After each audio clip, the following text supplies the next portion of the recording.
નમસ્તે વિદ્યાર્થી મિત્રો, આજે આપણે ટેન્સની સિરીઝની અંદર છેલ્લો જે પ્રકાર છે, જે છેલ્લો કાળ છે એ વિડીયોની શરૂઆત કરવા જઈ રહ્યા છીએ. આજે 12 કાળમાંનો જે છેલ્લો કાળ છે, જેને આપણે ગુજરાતીમાં કહીએ છીએ ચાલુ પૂર્ણ ભવિષ્ય કાળ. લાસ્ટ લેક્ચરની અંદર આપણે ચાલુ પૂર્ણ વર્તમાન અને ચાલુ પૂર્ણ ભૂતકાળ ભણેલા હતા. હવે જોવાનું છે ચાલુ પૂર્ણ ભવિષ્ય કાળ જોવાનો છે, જેને ઇંગ્લિશમાં આપણે કહીએ છીએ perfect continuous future tense. Perfect continuous future tense એટલે ચાલુ પૂર્ણ ભવિષ્યકાળ. હવે ચાલુ પૂર્ણ ભવિષ્યકાળની અંદર છે એ આપણે છે એ વર્તમાન અને ભૂતના જે એક્ઝામ્પલ લીધા હતા એ આપણે લઈએ છીએ કે ભાઈ તેઓ 1 કલાકથી વાંચી રહ્યા છે. આ છે શેનું છે? ચાલુ પૂર્ણ વર્તમાન કાળનું વાક્ય, જેનું આપણે ઇંગ્લિશ કરેલું હતું they have been પ્લસ વર્બનું ફોર્થ ફોર્મ, જેમની અંદર વાંચવાને કહેવામાં આવે છે રીડિંગ. તો they have been reading 1 કલાકથી, એટલા માટે આપણે સમય લખ્યો તો for an hour. જો આમાં તમે સમયનો ઉલ્લેખ નથી કરતા તો પછી વાક્ય છે એ ચાલુ વર્તમાન કાળનું થઈ જાય. તેઓ વાંચી રહ્યા છે. હવે આ જ વાક્ય મારે ભૂતકાળમાં બનાવવું છે. તેઓ 1 કલાકથી વાંચી રહ્યા હતા. તેઓ 1 કલાકથી વાંચી રહ્યા હતા. હતા એટલે ભૂતકાળ થઈ ગયો, તો આપણે ચાલુ પૂર્ણ ભૂતકાળની સ્ટ્રક્ચર ઓફ સેન્ટેન્સનો ઉપયોગ કરી શકીએ. તો they had been reading for an hour. આવી રીતના આપણે ઇંગ્લિશમાં ટ્રાન્સલેટ કરેલો હતો. હવે જે જોવાનું છે ચાલુ પૂર્ણ ભવિષ્યકાળ, પરફેક્ટ કન્ટિન્યુઅસ ફ્યુચર ટેન્સ, જેમાં આપણે વાક્ય બનાવવું હોય તો ગુજરાતીમાં બનાવી શકીએ. તેઓ 1 કલાકથી વાંચી રહ્યા હશે. તેઓ 1 કલાકથી વાંચી રહ્યા હશે. છે એટલે વર્તમાન, હતા એટલે ભૂતકાળ અને હશે એટલે ભવિષ્યકાળ. તો આપણે સ્ટ્રક્ચર ઓફ સેન્ટેન્સ સૌ પ્રથમ જોઈ લઈએ કે જેમની અંદર એફર્મેટિવ સ્ટ્રક્ચર ઓફ સેન્ટેન્સ બનાવી છે, હકાર વાક્ય બનાવવું છે. તો એ સમય દરમિયાન હકાર વાક્યની સ્ટ્રક્ચર ઓફ સેન્ટેન્સની અંદર સૌ પ્રથમ આવશે સબ્જેક્ટ. આપણે ફ્યુચર બનાવવું છે તો ફ્યુચર માટે shall or will have been plus વર્બનું fourth form plus object plus other words. એવી જ રીતના મારે નેગેટિવ સ્ટ્રક્ચર ઓફ સેન્ટેન્સ બનાવવી છે. તો આપણે ખ્યાલ જ છે કે નેગેટિવ સ્ટ્રક્ચર ઓફ સેન્ટેન્સ બનાવવા માટે આપણે શું કરવાનું, તો કે આપણે જે હેલ્પિંગ વર્બ છે એના પછી નોટ મૂકતા હતા, પરંતુ એ જો હેલ્પિંગ વર્બની અંદર શેલ હેવ બીન આપેલું છે. તો જે શેલ હેવ બીન આપેલું છે એ શેલ હેવ બીનની અંદર જે શેલ હેવ અથવા વિલ હેવ છે એમની વચ્ચે આપણે નોટ મૂકશું, એટલે કે બે હેલ્પિંગ વર્બ થઈને ભેગા બન્યા છે. Subject plus shall or will not have been plus V4 plus object plus other words. એટલે કે આપણું નોટ છે એ ક્યાં આવી જશે? શેલ હેવ ઓર વિલ હેવની વચ્ચે. એવી જ રીતના આપણે ઇન્ટ્રોગ્રેટિવ સેન્ટેન્સ બનાવવું છે, પ્રશ્નાર્થ વાક્ય, એ પણ સાદું બનાવવું છે, સિમ્પલ ઇન્ટ્રોગ્રેટિવ સેન્ટેન્સ.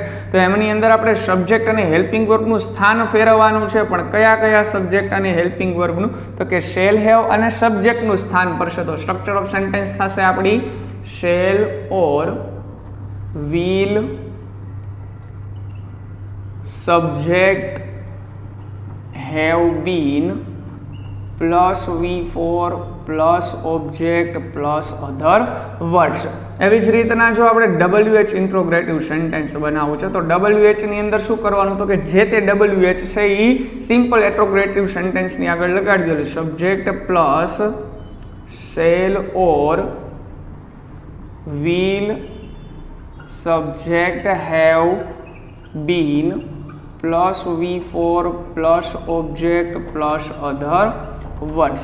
તો આપણી મેઇન જે સ્ટ્રક્ચર ઓફ સેન્ટેન્સ છે 4 એને ધ્યાનમાં રાખીને આપણે વાક્ય બનાવી શકીએ. તો આપણી પાસે જે સ્ટ્રક્ચર ઓફ સેન્ટેન્સ છે તો એને અનુસાર આપણે વાક્ય બનાવી. તો પહેલા શું આવી ગયું?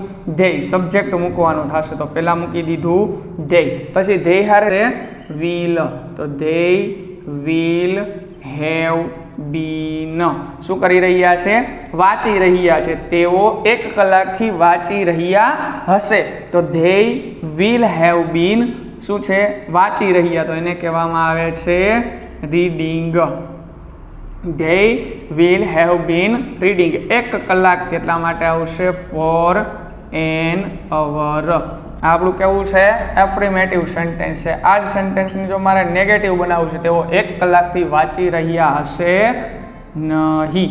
તેઓ 1 કલાકથી વાંચી રહ્યા હશે નહીં. નકાર વાક્ય બનાવવું છે તો સ્ટ્રક્ચર તો એના જ રે, ખાલી હેલ્પિંગ વર્બની વચ્ચે આપણે નોટ મૂકવાનું થાય. તો they will not have been reading for an hour. Structure of sentence મગજમાં હોય છે. સ્ટ્રક્ચર ઓફ સેન્ટેન્સ મગજમાં હશે તમે કોઈ પણ વાક્ય છે હકાર, નકાર, સાદા પ્રશ્નાર્થ કે WH પ્રશ્નાર્થની અંદર ફેરવી શકો. હવે આ જ વાક્ય છે કે શું તેઓ 1 કલાકથી વાંચી રહ્યા હશે? સાદો પ્રશ્નાર્થ વાક્ય છે. ઇન્ટ્રોગેટિવ સેન્ટેન્સ બનાવવું છે તો શું કરવાનું? હેલ્પિંગ વર્બ અને સબ્જેક્ટનું સ્થાન ફેરવીએ તો પહેલા કોણ આવી જાય? will. will પછી છે ધ્યેય. સબ્જેક્ટ મૂકવાનું તો will they have been reading for an hour. શું તેઓ 1 કલાકથી વાંચી રહ્યા હશે? ઓકે. તો હવે બનાવીએ શા માટે વાંચી રહ્યા હશે. તો ક્યાં વાંચી રહ્યા હશે? આપણે વેર વાળું વાક્ય બનાવીએ છીએ. તો WH ઇન્ટ્રોગેટિવ ની અંદર ક્યાં વાંચી રહ્યા હશે? તો પહેલા આવી જશે વેર will they have been reading for an hour. Structure of sentence મુજબ જ ચાલ્યું જવાનું છે. નકાર વાક્યની અંદર અને પ્રશ્નાર્થ વાક્યની અંદર ખાસ બાબતો ધ્યાન રાખવાની છે. આમાં પાછળ નહીં પણ ક્યાં મૂકવાના? વચ્ચે મૂકવાના નોટ અને સબ્જેક્ટને. એવી જ રીતના આપણે એક શેલ વાળું વાક્ય લઈએ. અમે 2 દિવસથી ઘર સાફ કરી રહ્યા હશું અથવા તો હઈશું. તો અમે 2 દિવસથી ઘર સાફ કરી રહ્યા હશું. તો અમે એટલા માટે થઈ જશે સબ્જેક્ટ વી સાથે આવે શેલ અથવા વિલમાંથી આવશે સેલ. તો વી સેલ હેવ બીન. સાફ કરવાને કહેવાય ક્લીન. તો એનું ક્લીનિંગ. શું? હોમ અથવા house four 2 days. We shall have been cleaning home for 2 days. અમે 2 દિવસથી ઘર સાફ કરી રહ્યા હશું. અમે 2 દિવસથી ઘર સાફ કરી રહ્યા હશું નહીં. અમે 2 દિવસથી ઘર સાફ કરી રહ્યા હશું નહીં. નકાર વાક્ય છે એટલા માટે વી સાથે આવે shall not have been cleaning home for 2 days. We shall not have been cleaning home for 2 days. અમે 2 દિવસથી ઘર સાફ કરી રહ્યા હશું નહીં. શું અમે 2 દિવસથી ઘર સાફ કરી રહ્યા હશું? તો પ્રશ્નાર્થ વાક્ય બનાવવા માટે પહેલા આપણે લેશું shall we have been cleaning home for 2 days. શું અમે 2 દિવસથી ઘર સાફ કરી રહ્યા હશું? shall we have been cleaning home for 2 days. અમે 2 દિવસથી શા માટે ઘર સાફ કરી રહ્યા છું? શા માટે એટલા માટે લેશું why shall we have been cleaning home for 2 days. અમે શા માટે 2 દિવસથી ઘર સાફ કરી રહ્યા હશું? તો આવી રીતના જે સ્ટ્રક્ચર ઓફ સેન્ટેન્સ એને ખાસ મગજમાં આપણે રાખીએ. અને આ સિવાય જ્યારે તમારે સબ્જેક્ટ તરીકે આઈ અને વી હોય ત્યારે તમે લેશો શેલ હેવ બીન. અને એ સિવાયના કરતા એટલે કે આપ્યું હોય યુ હી સી ઈટ અથવા કોઈ પણ સિંગ્યુલર પ્લુરલ નાઉન આપ્યું હોય કે પછી ધ્યેય આપ્યું હોય તો એ સમય દરમિયાન તમે લેશો વિલ હેવ બીન. આ ખાસ બાબતો યાદ રાખવાની છે. આવડવા અને સ્ટ્રક્ચર ઓફ સેન્ટેન્સ.